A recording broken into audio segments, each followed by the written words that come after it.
ስትጸልዩ እንዲህ በሉት ክርስቶስን። በህይወታችሁ ተቸግራችሁ ከሆነ ተጨንቃችሁ ከሆነ በህይወታችን ጭንቅ ካለ ጌታ ሆይ ለሳምራዊቷ ያልካትን የህይወት ውሃ ለኔም ስጠኝ።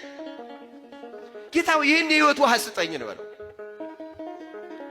ይህን ውሃ ስጠኝ። ይህን የማያስጠማ ውሃ፣ ይህን ከሆድ ውስጥ የሚፈልቅ የዘላለም የህይወት ውሃ፣ ይህን የችግር የጭንቅ መገላገያን ሁሉ ውሃ እባክህ ጌታ ሆይ ይሁን ውሃ ስጠኝ። ይህ ውሃ ለማንም ነው የሚሰጠው፣ ግን እንዲሁ ደግሞ አይሰጥም። እንዲሁ አይሰጥም ስንል ክፍያ ኖሮት አይደለም፣ ደጅ ጥናት ኖሮት አይደለም።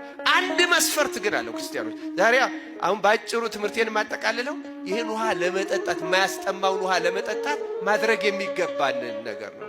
ምን አስቀድሰው ለምንድን ነው? ምን ጾመው ምን ጸልየው ለምንድን ነው? ምን ሰግደው ምን መጸውተው ለምንድን ነው? ምን ፈልገን ነው? ንገሩኝ እስኪ። ምን ፈልገን ነው ይህን የምናደርገው? የዘላለምን ህይወት ነው አይደለም? በምድሩ ላይ ተመልከቱ። በምድር ላይ ህይወታችን የሚስተካከለው በነገራችን በትክክል የሚስተካከለው የሰማዩን ህይወት የሚያስገባ ውሃ በህይወታችን ስንቀዳ ነው። ንገራችሁ አልስተካከል ያለን ያን ውሃ ስላልቀዳ ነው። ለዛ ነው የማያስጠማ የሚለው። ለምን ሌላው ያስጠማል። ለምሳሌ ህይወታቸውን ለማስተካከል ብዙ ሰዎች ጠንቋዮች ጋር ሄዱ። አሁንም ግን ይጠማሉ። ሀብታሞችን እዩዋቸው። ለምሳሌ ሄዱ፣ ጠቢቡም ሄዱ፣ ጉቦም ሰጡ። አንዳንዶቹ ማለት ነው፣ ሁሉም አይደለም። ሀብት ያገኛሉ፣ ግን ጥማቸው ይረካሉ አይረኩም? እስኪ ማን ነው በሀብቱ የህይወት ጥሙ የረካው? ውስኪ ቢጠጣ አይለቀው። ሰቨን ስታር ሆቴል ቢያድር ምንም ሲቃዥ ያድራታል። የህይወት ዋና እስካልቀዳ ድረስ አይረካም። ስልጣን የቀዱ ሰዎች ይረኩ አረኩ? ፍልስፍና የቀዱ ሰዎች አረኩ? ዮሐንስ አፈወርቅ አባታችን ወደ እዛው በነበረበት በአንጾኪያ ፍልስፍናን ቀርቶ ጠጥቶት ነበረ። ጭልቅ አድርጎ ነው ለዛውም የጠጣው።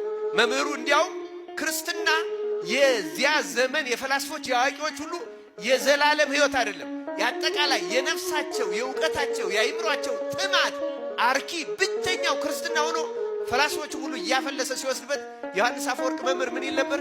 እኔን የሚተካይ ፈላስፋ እሱ ነበረ፣ ግን ምን ያደርጋል ክርስቲያኖች ይወስዱብኛል ይል ነበር። ምክንያቱም የሚፈራው ለምንድን ነው? ፍልስፍናውን ይጠጣሉ ግን አይረኩም፣ ህይወታቸው ደስተኛ አይደሉም። እዩዋቸው። በእኛ ሀገር እንኳን አንዳንድ ሰዎች አንዳንድ ወጣቶች እነዚህ እንኳን በእውነቱ ፍልስፍናን ከቃሉ በላይ የሚያውቁትም አይመስለኝም፣ ይቅርታ ይደረግልኝና፣ ግን ፈላስፋ ነኝ ለማለት አንዱ ጸጉሩን ፍትትትን አድርጎ ጃኬቱን አዛልፎ እያለ መሄድ ፈላስፋ የሚሆንም ይመስለዋል። ፈላስፎች ጅሎች እኮ አይደሉም። እውነት አዋቂ ነን ብለው ነው እንደዛ የሚያደርጉ። እንደዚህ መሆን አይደለም ፍልስፍና። አጓጉል ነገር መናገርም አይደለም ፍልስፍና። እኮ ጥያቄው የህይወት ጥያቄ ነው። እዩት፣ ፊሎሶፊ የሚያስተምር ሰው አብሶሉት ትሩዝ ምንድን ነው ነው የሚለው። ወይስ አብሶሉት ትሩዝ ምንድን ነው? አብሶሉት ትሩዝ ፍጹም እውነት ምንድን ነው? ፍጹም የህይወት ጥያቄው ይሄ ነው።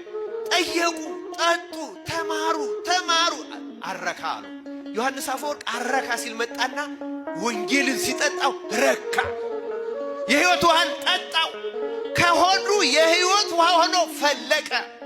ይኸው ለሺህ ዘመናት ዓለምን ትርጓሜው ትምህርቱ ይፈውሳል። ዮሐንስ አፈወርቅ ፍልስፍናን ከጠጣ በኋላ አረካ ብሎ ክርስቲያኑ ባስልዮስ፣ ጎርጎርዮስ ግሪክ ወርደው ፍልስፍናን ጠጡት፣ አልረካ አሉ። ወደ ክርስቶስ መጡ። ወደ ክርስቶስ ደቀ መዛሙርት ክርስትናን ጠጡት፣ ረኩ። የህይወት ውሃ ሆኖ ከሆዳቸው ፈለቀ። ጎርጎርዮስ ነባቤ መለኮት ተባለ።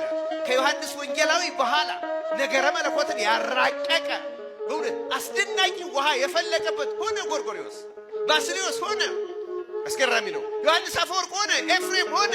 ፍልስፍናን ማሰሯቸውን እየሰበሩ የፍልስፍና ማሰሮ ወደማይሰበር ወደ ህይወት ውሃ ምንጭ ወደ ክርስቶስ ገሰገሱ።